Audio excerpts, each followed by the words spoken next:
Hey, Composer Gloves here, and this is a video in liquid drum and bass. I drank all the liquid I had here. Kind of thirsty still. It's because all this liquid drum and bass. So let me real quick play for you a preview of what it is I'm going to show you. This part's a little messy, just so you know. I haven't like specially treated it. I mostly just have a lot of ideas down, and then we're just going to give it a back rub in future videos and make it sound amazing or a lot more fluid. So here is what I have thus far.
So yeah, you get the gloriousness of all those clicks and pops because my computer's freaking out right now. I don't know why. It must be, I have a couple instances of contact, but I'm not doing anything intense or crazy. So I've done quite a bit since the last video. And again, this could use quite the back rub. I've got a lot of ideas though that really flow and fly.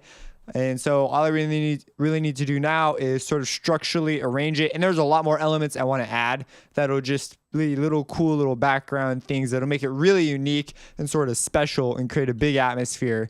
Probably a lot of sound hunting will be involved with some of these sounds though, because it'll go near the beginning here. I feel like I could have cool stuff, you know? I'm even considering lyrics right now. Lyrics could be pretty cool.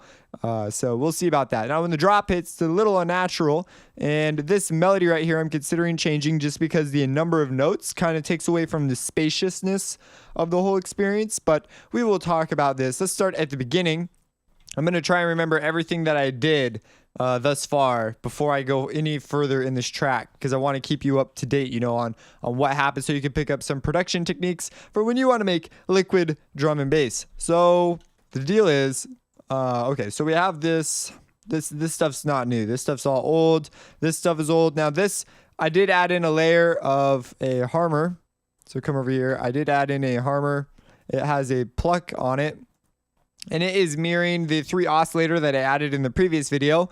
And so it's got the pluck on, and it's just being turned on. You'll even notice that it's got the same post. I sent it through the same post as the other one. Now this limiter, I believe, is new for you. Now this limiter, it's just, I needed to start doing a little bit of mixing because like the drums, there are drums in there. So those are still under construction as far as the drums are concerned, getting the drums to pop out. But that is what the limiter is doing, is just side chaining for me. Now let's see here. So that's going on there. And so it's a really simple patch, just a saw wave with a pluck. And the nice thing about using the arpeggiator inside FL is that if you can do it on any plugin, and so it'll always match up so long as you have the same settings. So that is a really sort of a nifty thing to do. It's not that hard to get them to line up, but in this case I could just go in and push one button and bang, it was aligned. So that's pretty cool. Now okay, so it comes through here. I didn't really do too much. The pluck's coming off right here, so it gets louder. This moment's really cool. I'm probably gonna, again, maybe give this track a foot massage or whatever you want to say, and I'm gonna EQ the highs out right here a little bit so it's not so like crazy. Watch the reverb, and I'm probably gonna make this a much longer transition, but this is a very cool moment. It's just poorly executed right now. So we're going to go through and skillfully manipulate that. I put in I kept the vocal chops. We'll see how long that lasts. Probably will. I kind of like them. And so I got here and I thought, hey, this could use a dun dun dun. And so that is exactly what I did. I have the strings coming in doing just that. I just realized the 3 oscillator was off. Okay, so it sounds like this. I'm highly subject to change as far as the string sounds go, and where the notes lie, they may be lower, but I really like the sound and how they are. I just need different articulations. It just needs to be like dun dun dun, like this note's fine. These two can be different, and then you'll notice I have this going on, and this is harmonization. So I just picked out the chords, but you notice there's a lot of stepwise movement, so it's almost like a counter melody, but mostly harmony, and functionally at least for this part, the melody. So that's just a string library, nothing shocking there. We made these last time, so yeah.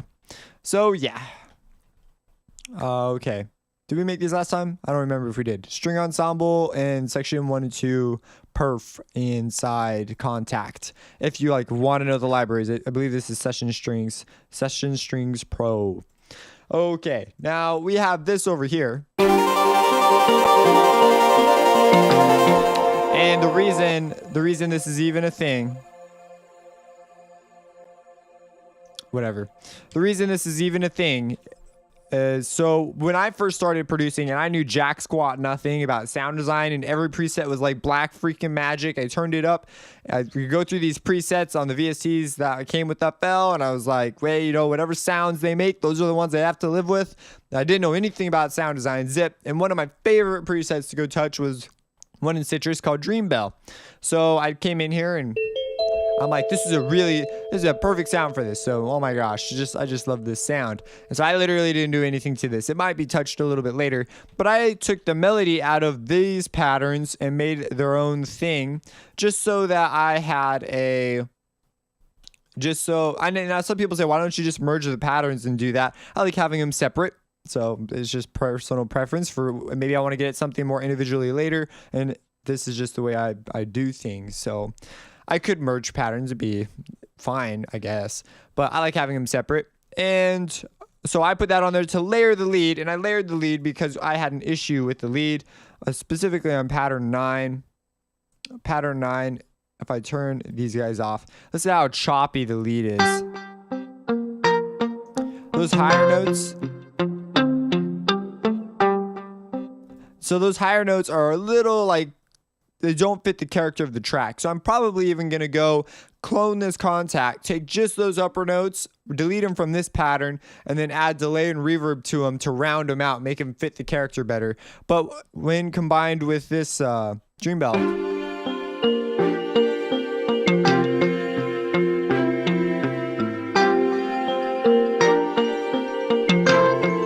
they fit a lot more. They still don't fit quite exactly right, but that's fine. I'm going to fix that later. So that's just something else that's on the list. I'm probably going to extend this section out, maybe be four more sections long, or at least 2. We'll see. And then, yeah, so a lot of this stuff, again, structurally, I'm going to need to elongate stuff out. A lot of things are just sort of choppy in the way the ideas are introduced, but I have ideas. Now, what's cool about this dun dun dun over here, I have a big version of that. And I plan to, I might get rid of this entire section right here, move it over to some other point in the track, or change the ideas that are happening, and then have this dun dun dun be like the main thing in the bass with the drums, and then use these elements to outline this. So that's another thing. I could completely change the drop at this point. So if you like the drop right now, I quite like the drop, but as far as it flowing inside the track, it doesn't quite flow. And I'm not opposed to completely ditching crap that I did and do something else entirely. So we'll see. I really like this, so I'll probably try to find a way to incorporate it.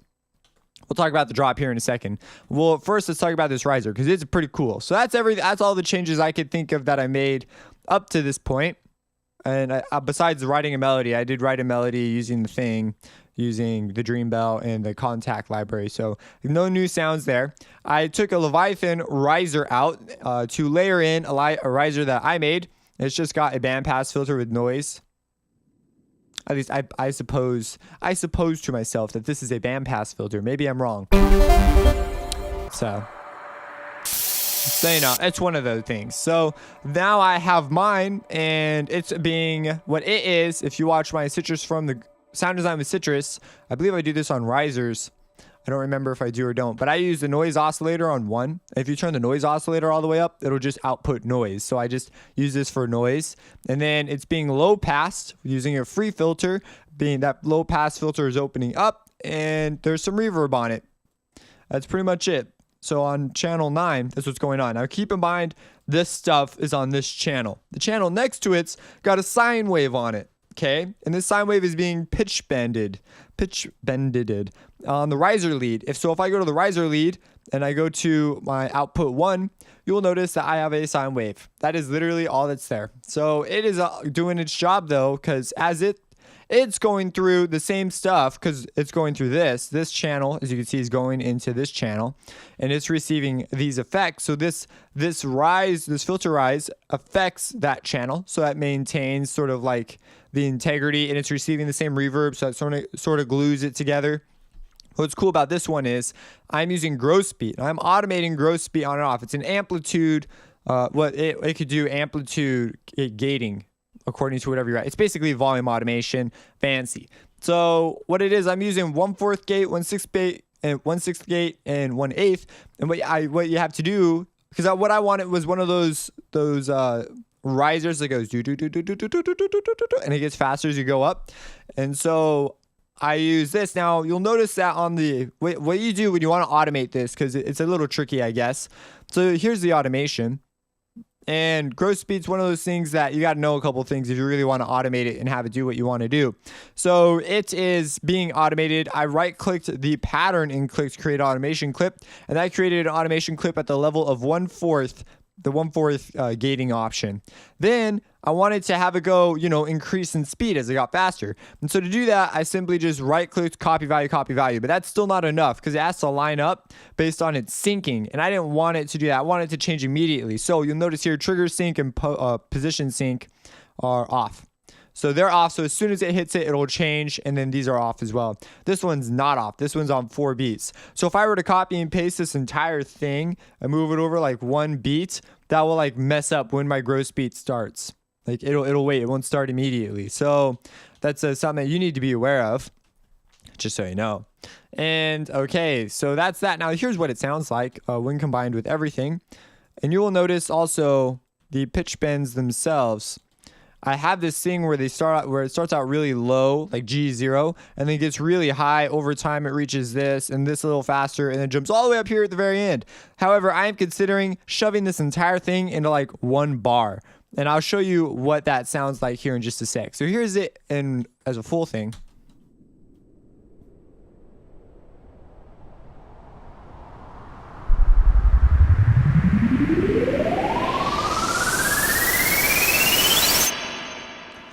So that's what I have right now. So it's kind of a touchy thing, but very customizable. But check out this. If I do it in 1 bar, it'll trigger the low note and do the full slide right there. And that sounds pretty cool. So I may just run with that. That sounds kind of neat too. So I don't know. I'm kind of up in the air. It fits really well with what's going on in the moment too. Like watch, give it a listen. See, like that's pretty darn smooth as well. So I'm considering doing that. Oh my gosh, this reverb is killing me. Whatever. I should just put a gate on there so that when I hit play, but then, nah. Okay. All right. So now let's go to this sparkle.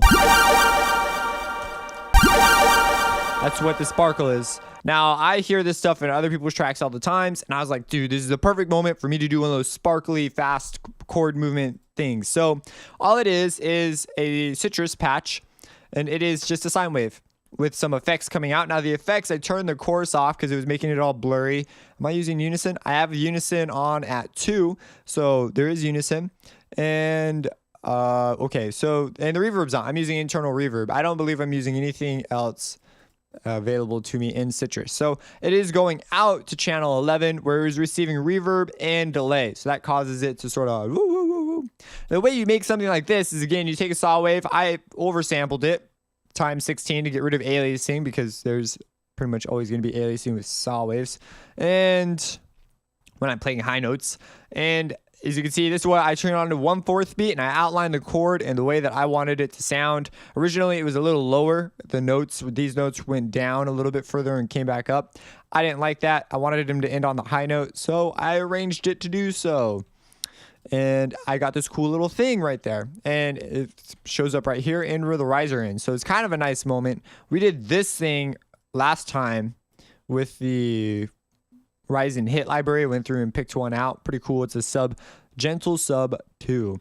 So let's talk about the drop, because that is a mess. So I'm going to break this drop down. It's actually not that complicated, though. It used to be a lot more complicated. One thing you may consider trying when you're making something, especially drops, is making an overly complicated drop and then taking one thing out of your overly complicated drop and trying to make a much simpler, more comprehensive, easier to grasp when you're listening to it drop.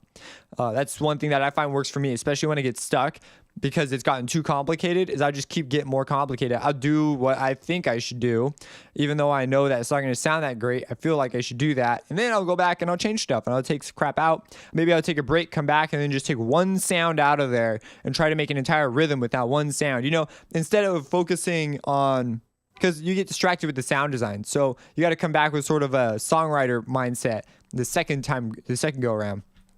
But that's what I do when I get stuck. So here's the drop.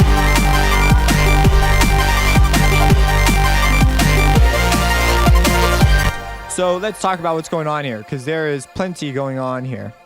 I'm going to go ahead and just turn this guy off for now because he's annoying. So I have all the pads. I basically took one of I think I took pattern 3 and just cloned it over here. So I used to have all these chords going on. It used to sound like this. And I had one for 5 as well, but there were just too many chords. There was way too many chords happening. It was for Liquid especially, so.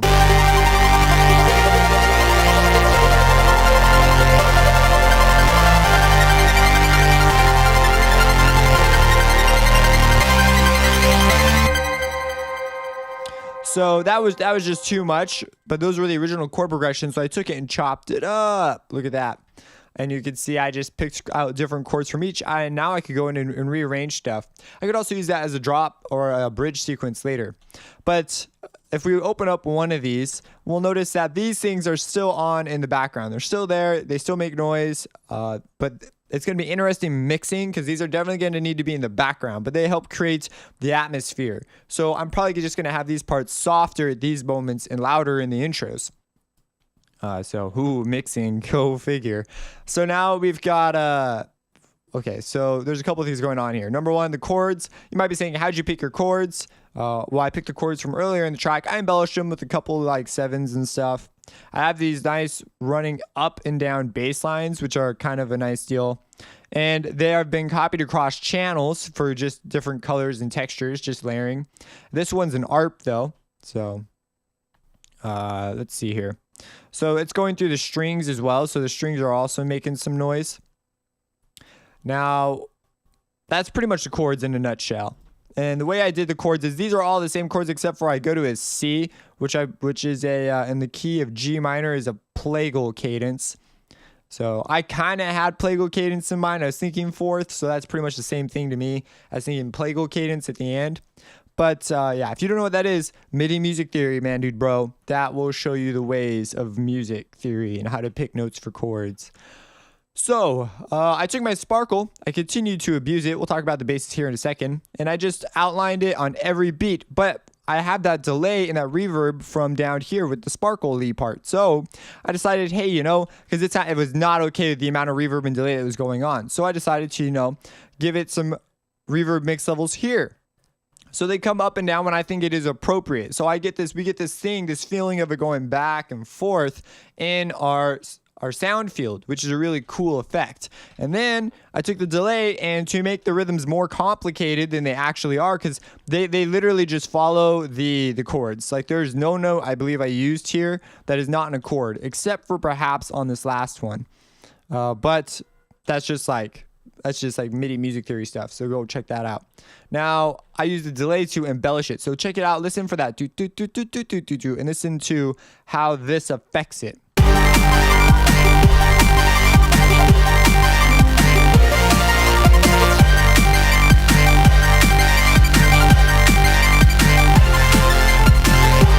So really cool, just sort of a background type deal, but it definitely creates a nice sense of movement and progression forward. Then I have my sub. Now you'll notice I basically have three bass layers. Sub, my actual sub, because this started out as a sub and did not end up as a sub. And then I have a layer from Reaktor, which is much softer, but it adds just textural content to my basses. So if we let's turn off all these things.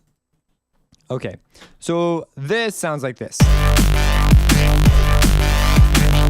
So the main culprit for this sound is what I originally called my sub. Now, what it's doing is it's a two-layered harmor, and one side of harmor is just a saw wave. I might be saying, how do you get it to sound like that? Well, I have some compression going on, but that's not all, because obviously that's still not enough. I have it going through an EQ, like so, making room for the kick, just boosting where I want the movement to happen in the other half of harmor, so that's like a different story. I have a wave shaper, which is hugely responsible for some of this.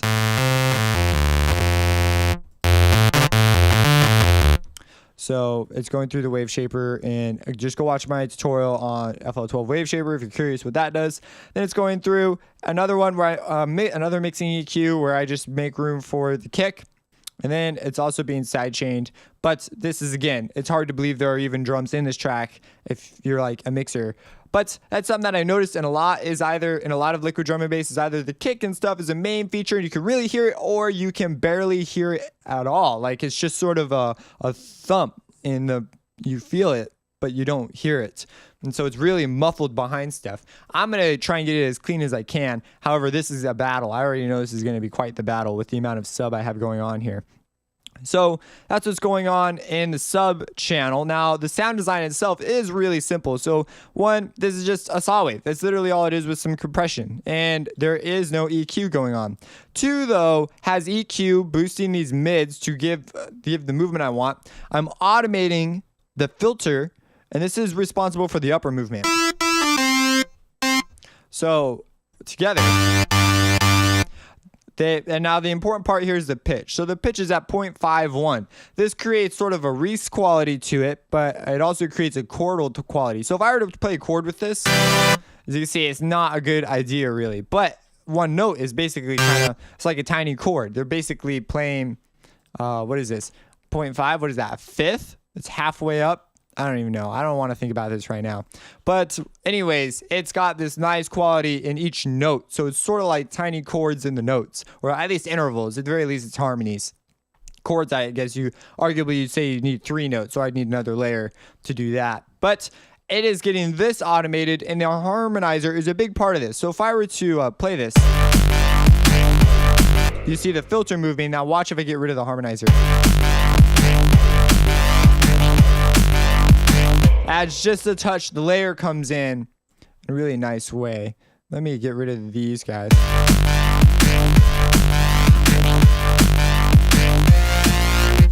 So you can hear it, especially when the notes get held out.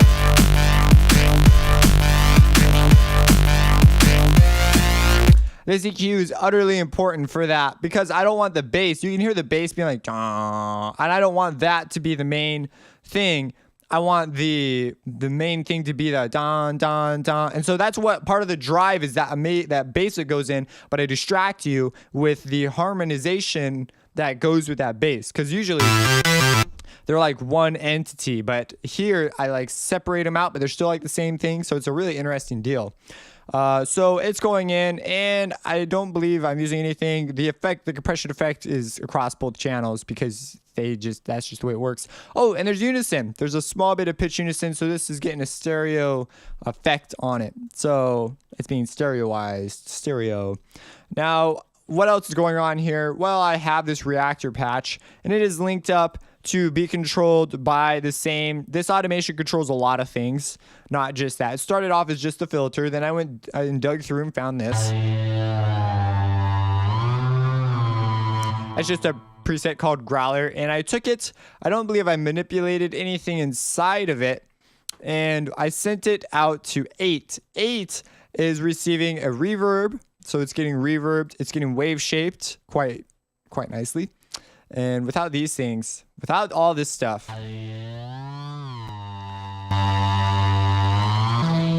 it's like, yeah, just wow. Now, a lot of that's just volume, though, so you got to be careful about the whole volume thing. And I did turn it down a lot because I just want it as a timbral thing inside the sub. So that's what's going on there. It's being stereo shaped to give it a different quality. I just wanted it to be not sitting in the same exact place in the stereo sound field as my Harmer was, as the fake sub was, because it's pretty much a bass, a full-blown bass, not just a sub. And then the Fruity Low Pass, which is almost like an all pass in some ways, but I really like its sound, and it is being controlled by the same thing. So this just adds continual movement to the bass sound, keeping it much more interesting than it otherwise would be.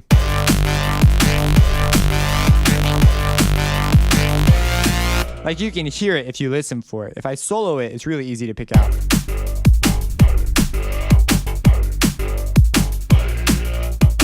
And the nice thing about the Fruity Low Pass is it just chops that reverb right off. So it sounds really kind of cool and a little blurry.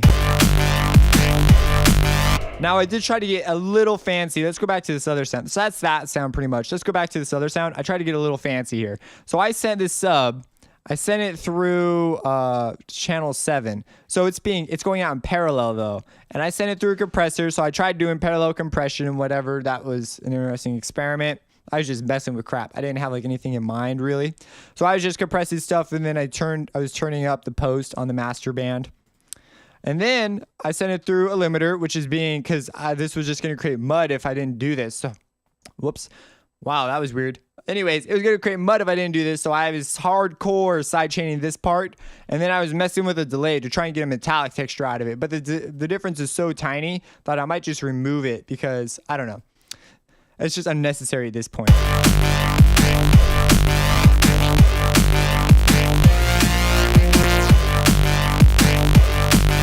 If I turn this up all the way, you will hear it.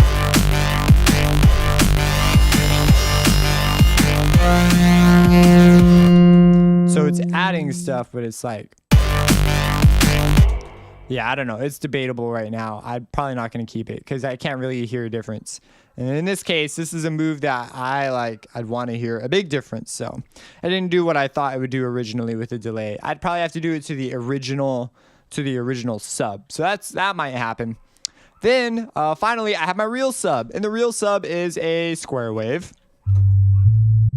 So I have the sub on, and now you notice I have this sort of layered. I use below fundamental, which changes the ratios these are at. Go watch my Harmer from the ground up if you want to know what that means. But otherwise, they're octave relationships now, because if they were like relationships of thirds and fifths and junk, then it would just sound really muddy in the sub. So I knew that I wanted this to be below fundamental, not around the fundamental.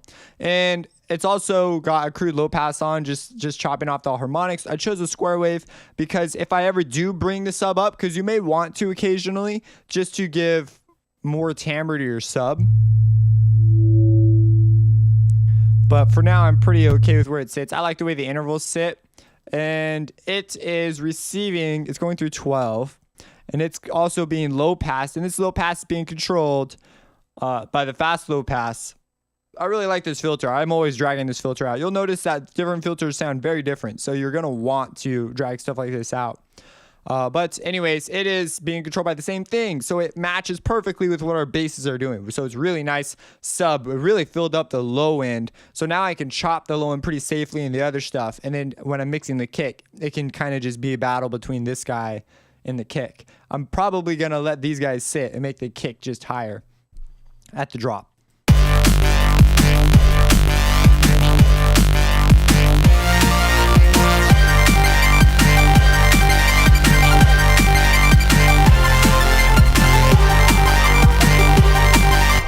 And you notice I even have these things, you can hear them if you listen for them. They're kind of cool little. They're still there, so it's kind of nice. Now let's talk about the drums real quick. So drums, there are drums. I know it doesn't sound like they're there, but they're there, and they actually do sound pretty neat by themselves. There's just a lot going on here, and it's also loud right now because I'm just being creative. So if we play this, this is what we got. Now I went through, I found this kick, and I put it in here. Now some might disagree with this move because it's kind of hard to mix it later, but I boosted the low end just because I like the way that sounds when it hits a compressor. So it hit a compressor, and the compressor, I'll normally boost this. It'll still add sustain to the kick without the low band on.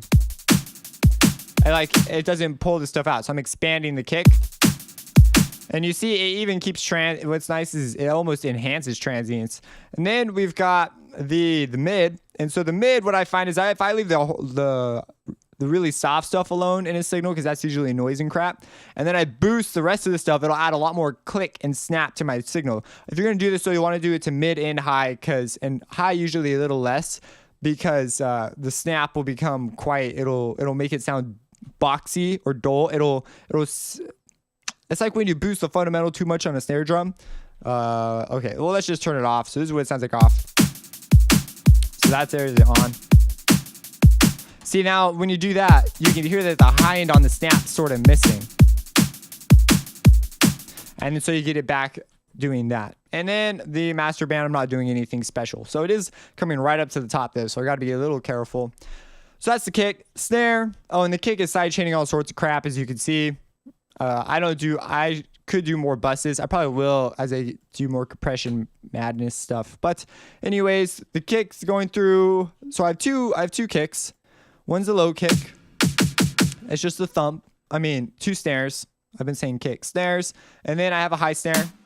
This adds the high end. So together they form the ultimate snare. I don't know. I wouldn't call this the ultimate snare, but it's definitely a nice snare. So I've got the reverb to add room to it because they sounded really dry. And then I've got Maximus. I'm not Maximus. What the heck? That's an EQ.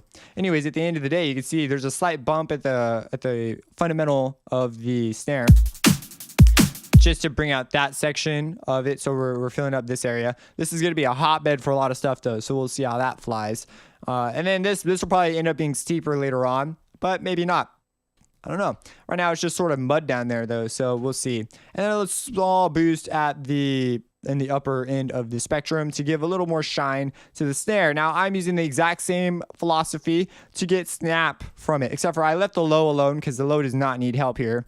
And if anything, I'll probably compress it. Then I'm expanding selective bands, whatever happens to be loud enough to reach this. So without this, you see it sounds way more dull. So it gets a lot more punch. You see the transients are almost like they're like shoved up there. And so it's kind of an interesting deal. It does get louder though. So my judgment is a little skewed by just the fact that it gets louder.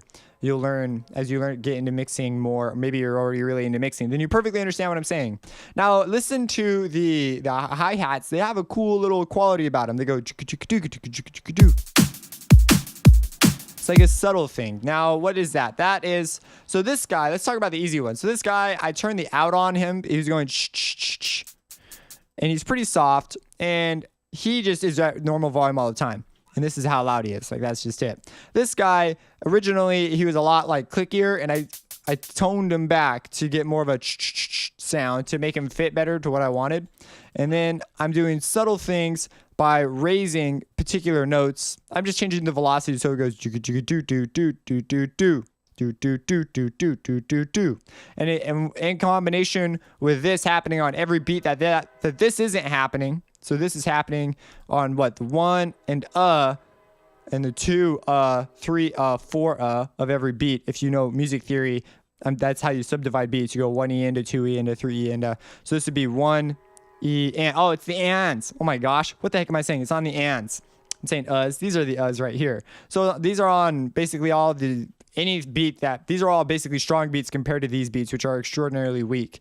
So these are just sort of providing backbone and keeping energy and motion forward. And when you slap them in there, you can't hear them at all. So we're gonna have to, I'm gonna come through here and solve this. Panning actually would make a great deal of difference without changing any volume if you simply just panned it. So check it out. If you pan these, check it out. We'll just pan them left and pan them right. You can hear them now. You can hear them on the edges, and that's pretty insane like that. Now, if you can't hear them, you just need to get better ears. But I guess I'll do it one more time for you. So we'll even do the other way. So even though they're so soft, that's how important space is in a mix. That's like what space can do for you in a mix. It could take this and just make things that were soft so audible now. So consider doing that. Like, it's really quite a powerful tool. Now you should keep in mind the panning law that this DAW happens to use. It does boost when you pan that heavy on one side. So not only does the other side get softer, but the other side gets slightly louder. So keep in mind the panning law when you're mixing, because you think it's maintaining the same volume. It is relative to the other speaker, and it's like compensating by adding volume. Anyways, that's just the pan law that FL uses. So it's pretty common amongst many DAWs. So, and in some DAWs, I think you could even change the pan law. I'm not sure if that's really true though. That's be a cool idea. So anyways, that's the track. That is like everything that I've done thus far. So if you have any questions about this, let me know. Subscribe. Support me on Patreon, because I have one of those now. It's friggin' cool. Friggin' cool place to be. And have a blessed day. Will destroy you.